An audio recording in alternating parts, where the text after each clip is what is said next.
فرد يوم النبي الكريم الشيء يذكر يمشي بظهر مكة المكرمة، بظهر مكة بعد النبي مكشوف عنه، شاف إبليس أجلكم الله وأجل النبي الكريم، شاف إبليس بس بوضعية متخربطة، وجهه أصفر يرجف محدب تعبان.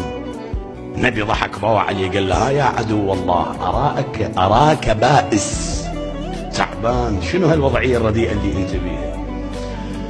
قال له: يا رسول الله، أنا وعدت الله بس مرات أتمكن مرات ما أتمكن، تعبوني أصناف من أمتك. قال له: ايش بيهم؟ قال له: لا عندهم فرد شغلات أنا هواجة تألمني.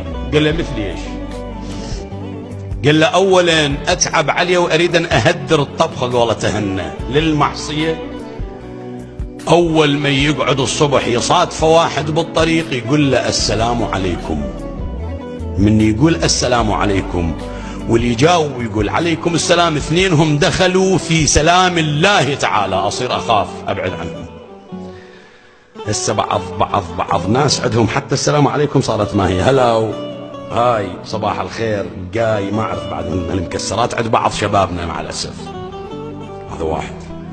اثنين، بعض ناس أجي أسعى جاهدا بكل سهامي أريد أن أجرهم، أول ما يعمل أي عمل يقدم عليه يقول بسم الله الرحمن الرحيم. ولهذا يقول الإمام الباقر صلوات الله وسلامه عليه: كل عمل بلا بسم الله الرحمن الرحيم فهو أبتر. قال له: بعد هذول اثنين. قال له: الصنف الثالث اثنين يتواعدون بيناتهم. قال له: مثلا باشر أشوفك، عقبة تشوفني، كذا كذا. قال له: إن شاء الله. إذا قال له إن شاء الله دخل في مشيئة الله، صار بعد بعيد عني، أخاف. هسه بعض الناس إذا يقول له: يابا أنا باكر أشوفك، عقبة تشوفني، شنو؟ قال له: إيه تمام أوكي ماشي. صارت أنا شكل مع الأسف، هذول الشيطان يطارد عليهم. إخواني، صغائر الأمور تودي إلى كبائرها. شباب، يعني صح أنا جاي أسولف يمكن أشياء في عندي وعندك بسيطة، لكن هي هاي الصغائر إذا انغرست في مفاهيم أبنائنا هي اللي تورث لهم الكبائر والعياذ بالله. بعد شنو يا رسول الله؟ قال له: أصعب فئة من الفئات اللي أنا جاي أواجه من عندها الألم والمرارة، قال له: ياهم منهم؟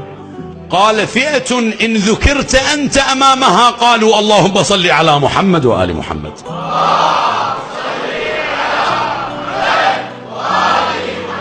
يقول له: ذولا أنا حيل تعبان من عندهم، إذا أنت تنذكر قدامهم قالوا اللهم صل على محمد وآل محمد. يا رسول الله، ما في شيء أثقل على ظهري من الصلاة عليك وعلى أهل بيتك.